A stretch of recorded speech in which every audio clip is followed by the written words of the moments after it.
আপুনি এপ্লাই কৰিব হ'লে প্ৰথমতে যাব লাগিব ক্ৰমলৈ আৰু ক্ৰমত গৈ চাৰ্চ কৰিব লাগিব আছাম কেৰিয়াৰ বুলি।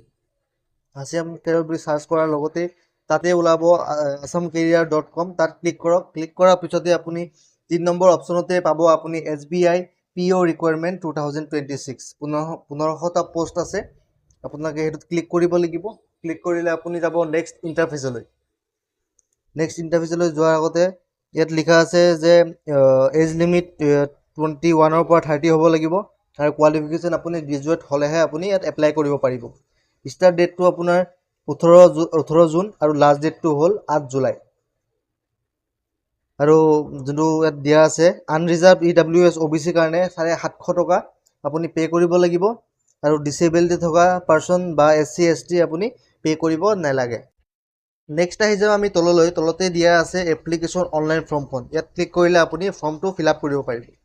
ইয়াত ক্লিক কৰিলোঁ আৰু ইয়াত দিয়া আছে click here for new registration. আপুনি যদি ৰেজিষ্ট্ৰেশ্যন কৰা আছে তেন্তে আপুনি ইয়াত ক্লিক কৰিব নালাগে, তলৰটো ক্লিক কৰিলেই হ'ব। তাত পাছপৰ্ট দি পেলাই আপুনি লগ ইন কৰিব পাৰিব। আমি যিহেতু ৰেজিষ্টাৰ কৰা নাই তেন্তে আমি ৰেজিষ্টাৰৰ অপশ্যনত ক্লিক কৰিম। আমি এই ৰেজিষ্টাৰ কৰা অপশ্যনটোত ক্লিক কৰিম আৰু ইয়াত আপুনি কেইটামান বেছিক ইনফৰ্মেশ্যন ফিল কৰিব লাগিব। যেনেকৈ ধৰণৰ আপোনাৰ নাম হ'ল বিকাশ কুমাৰ নাথ, তেন্তে ফাৰ্ষ্ট নেমত দিব লাগিব বিকাশ আৰু কনফাৰ্ম ফাৰ্ষ্ট নেমতো দিব লাগিব বিকাশ। আৰু যোনটো মিডিল নাম আছে মিডিল নামত দিব লাগিব কুমাৰ আৰু থাৰ্ড তাত যোনটো আছে লাষ্ট নেম তাত দিব লাগিব দাস বুলি। আৰু তলত যোনটো আপোনাৰ ফুল নেম অপশ্যন আছে তাত আহি যাব বিকাশ কুমাৰ দাস। ঠিক আছে। নেক্সট আহিব আপোনাৰ ফোন নম্বৰটো। ফোন নম্বৰটো আপুনি শুদ্ধকৈ ফিল কৰিব, কাৰণ ভেৰিফিকেশ্যনত আপোনাৰ OTP আহিব।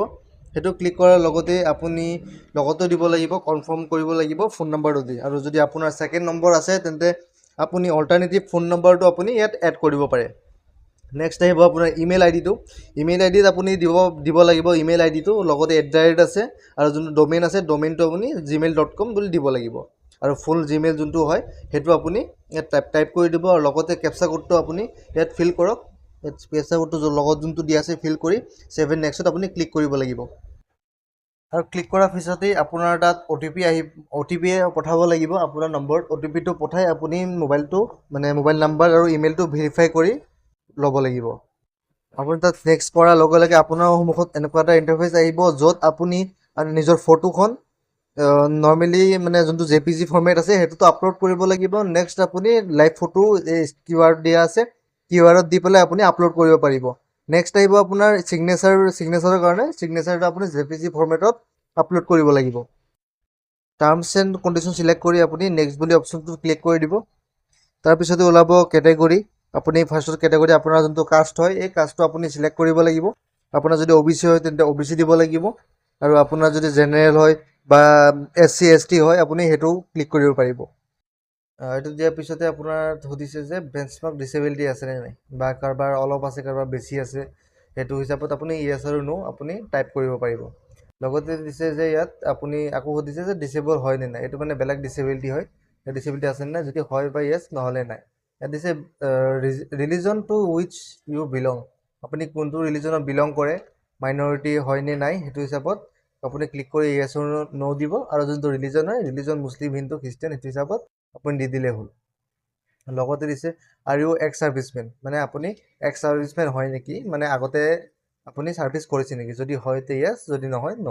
আৰু আপুনি পিৰিয়ড অফ ছাৰ্ভিচ আপুনি যদি কৰিছে তেতিয়াহে আপুনি দিব পাৰিব যে আপুনি কিমান বছৰ বা কিমান মাহ আপুনি ছাৰ্ভিচ কৰিছে। তাৰ তলত আহিছে আপুনি do you have record default payment, no' দিলে হ'ল। এইটো চবৰে নাথাকে, এইটো এটা হেৰি হয়, কোনোবা লোন চোন আছে নে নাই বা এইটো হিচাপত দিলে হ'ল। আৰু ইয়াত দিছে যে আপুনি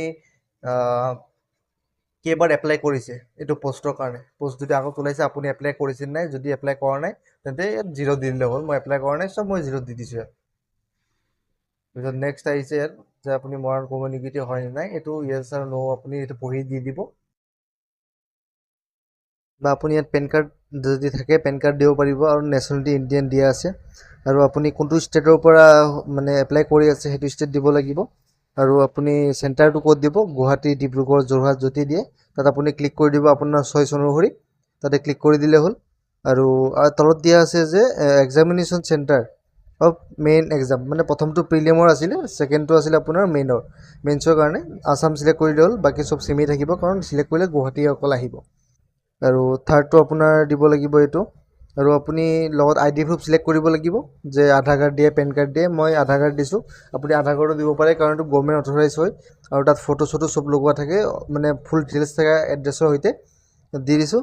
দি দিয়াৰ লগে লগে আপুনি এইটোৰ যোনটো ওলাইছে, যোনটো এডভাৰটাইজ ওলাইছে, আপুনি এইটো ক'ত পাইছে, নিউজ পেপাৰ, অনলাইন, য'তে হওক আপুনি দি দিব। এইটো ডেট অফ বাৰ্থ, আপোনাৰ যোনটো ডেট অফ বাৰ্থ হয়, ডেট অফ বাৰ্থ দি দিব, শুদ্ধকৈ দিব, কোনো ভুল নকৰিব। আৰু লগতে ইয়াত দিছে জেণ্ডাৰ দিছে। আকৌ আপুনি টুইন ব্ৰাদাৰ হয় নে নাই, যদি হয়তো দিব, তাৰ নাম দিব লাগিব, তাৰ ডিটেইল দিব লাগিব। আৰু যদি টুইন ব্ৰাদাৰ নহয় তেন্তে একো দিব নালাগে, আপোনালোকে ইয়াত চালেই হ'ল। আৰু মেৰিড আনমেৰিড ষ্টেটাছটো আপুনি চিলেক্ট কৰি ল'লেই হ'ল। আৰু যোনটো আপোনাৰ ফাদাৰ্ছ নেম আছে, ফাদাৰ্ছ নেম, মাদাৰ্ছ নেম, সেইটো হিচাপত আপুনি ফিল কৰি ল'লেই হ'ল। ইয়াত ফুল ফিল কৰিব। যদি ফাদাৰ আছে তে ফাদাৰৰ ফুল নেমটো দি দিব, ফাৰ্ষ্ট নেমটো ফাৰ্ষ্টত লিখিব, লাষ্ট নেমটো লাষ্টত, আৰু যদি কাৰোবাৰ মিডিল নেম আছে তাতে মিডিল নেমত লিখিব পাৰে। লগতে মাদাৰ নেমো দি দিব। মই কম্পালচৰি নহয় কাৰণে দি দিছোঁ, আপোনালোকক বুজাবৰ কাৰণেহে মই দিছোঁ, ঠিক আছে। আৰু আপুনি এড্ৰেছটো ইয়াত দিব, যোনটো আপোনাৰ এড্ৰেছ হয়। প্ৰথমতে দিব যে আপোনাৰ যোনটো মেইন জেগাটো, ঠাইটো দিব। আৰু দ্বিতীয়তে আপুনি লেণ্ডমাৰ্ক লিখিব, লেণ্ডমাৰ্কটো আপোনাৰ ক'ত আছে, ওচৰত লেণ্ডমাৰ্ক আছেনে নাই। বা থাৰ্ডত লিখিলে ষ্ট্ৰীট নাম্বাৰটো, ডিষ্ট্ৰিক্ট দিব, ডিষ্ট্ৰিক্ট নগাঁও দিব, বা আপোনাৰ মতে যোনটো হয়, মানে আপুনি য'ত থাকে সেইটো হিচাপত দিব। আৰু ষ্টেট দিব আছাম, যদি আছাম দিব, যদি বেলেগ হয় বেলেগ দিব। পিনক'ড হয়, পিনক'ড আপোনাৰ এড্ৰেছ পিনক'ড যোনটো হয়, এৰিয়া পিনক'ড যোনটো হয়, সেই পিনক'ড হিচাপে আপুনি পিনক'ড দি দিব। আৰু তলত যোনটো পাৰ্মানেণ্ট এড্ৰেছৰ টিক চিম্বল আছে, সেইটো ক্লিক কৰি দিব, কাৰণ পাৰ্মানেণ্ট আৰু প্ৰেজেণ্ট এড্ৰেছ প্ৰায় চেমেই থাকে। আৰু লাষ্টত আহে আপোনাৰ এপ্লিকেশ্যন ফিজ, ইণ্টিমেশ্যন চাৰ্জেছ, যোনটো 750 আহে, তাত টিপি নেক্সট কৰি দিব। নেক্সট আহিব আপোনাৰ এডুকেশ্যন ডিটেইলছ। যদি আপুনি পাছ হয় তে পাছ দিব, আৰু যদি পঢ়ি আছে তেন্তে APR দিব। লগতে আপোনাৰ যি ইয়াত লিখা আছে সেইখিনি ফিল কৰি দিব। ডেট অফ পাছিং, আপুনি যোনটো ডেটত বা আপুনি যোনটো চনত পাছ কৰিছে সেইটো আপুনি ইয়াত আপলোড কৰি দিব, চিলেক্ট কৰি দিব। আৰু যোনটো আপোনাৰ পাৰ্চেণ্টেজ হয়, পাৰ্চেণ্টেজটো আপুনি ফুলফিল কৰি দিব। লগতে যোনটো গ্ৰেড আছে, ফাৰ্ষ্ট ক্লাছ নে ছেকেণ্ড ক্লাছ, সেইটো দিব। বাকী যদি কৰিছে বাকীখিনি দিব পাৰে, অন্যথা আপোনাৰ দৰকাৰ নাই, কাৰণ এইটো কম্পালচৰি নহয়। ইয়াত অকল গ্ৰেজুৱেশ্যনৰ মানে কোৱালিফিকেশ্যনটোৱে বিচাৰিছে। আৰু তলত অহাৰ পিছত আপুনি আছামিজ, ইংলিছ, হিন্দী যোনটো পঢ়িব জানে, ক'ব জানে, সেইটো চিলেক্ট কৰি ল'লেই হ'ল। এইটো কৰি পিছত নেক্সট অপশ্যন ক্লিক কৰি ল'লেই হ'ল। তাৰপিছত আহিব আপোনাৰ এপ্লিকেশ্যন প্ৰিভিউ, মানে আপুনি এপ্লিকেশ্যন যিখিনি ফিল আপ কৰিছে সেইখিনি শুদ্ধ হৈছে নে নাই আপুনি একবাৰ চাব পাৰিব। যদিহে হোৱা নাই তেন্তে বেক অপশ্যন আছে, তাত গৈ পেলাই আপডেট কৰি ল'ব পাৰিব। আৰু যদি শুদ্ধ হৈছে তেন্তে আই এগ্ৰি বুলি অপশ্যনত ক্লিক কৰি কমপ্লিট ৰেজিষ্ট্ৰেশ্যন বুলি অপশ্যন আছে, তাত ক্লিক কৰি দিব। ক্লিক কৰিলে আপোনাৰ তাত নেক্সট ইণ্টাৰফেচলৈ যাবগৈ। তাৰপিছত দিছে যে ডকুমেণ্ট আপলোড লিষ্ট, ইয়াত দিছে আপোনাৰ লেফ্ট থাম্ব ভেৰিফিকেশ্যন, মানে ভেৰিয়েশ্যন, যোনটো আপোনাৰ লেফ্ট হাতৰ যোনটো থাম্ব আছে, সেই থাম্বটো আপুনি ইয়াত কাগজত দি পেলাই আপুনি আপলোড কৰিব লাগিব। ফটো তুলি আপলোড কৰিব লাগিব। আৰু নেক্সট আছে আপোনাৰ হেড ৰিটেন ডিক্লেৰেশ্যন, মানে এটা হাতে লিখা ডিক্লেৰেশ্যন এখন ছাবমিট কৰিব লাগিব। পিছত নেক্সট কৰি দিলে আপোনাৰ আহিব পে'মেণ্ট অপশ্যন। তাৰপিছত ইয়াত যোনটো চিকিউৰিটি কোড লিখা আছে HJ6M8, সেইটো আপুনি সেইটো আপুনি লিখিব লাগিব। লিখি ছাবমিট কৰিলেই তাত আহিব আপোনাৰ পে'মেণ্টৰ অপশ্যনটো। পে'মেণ্টৰ অপশ্যন কৰিলে ইয়াত UPI অপশ্যন আছে। UPI অপশ্যন কৰি ইয়াত যোনটো QR ওলাই, তাত আপুনি পে'মেণ্ট কৰি আপুনি ৰিচিপ্ট ওলাই ল'ব পাৰিব।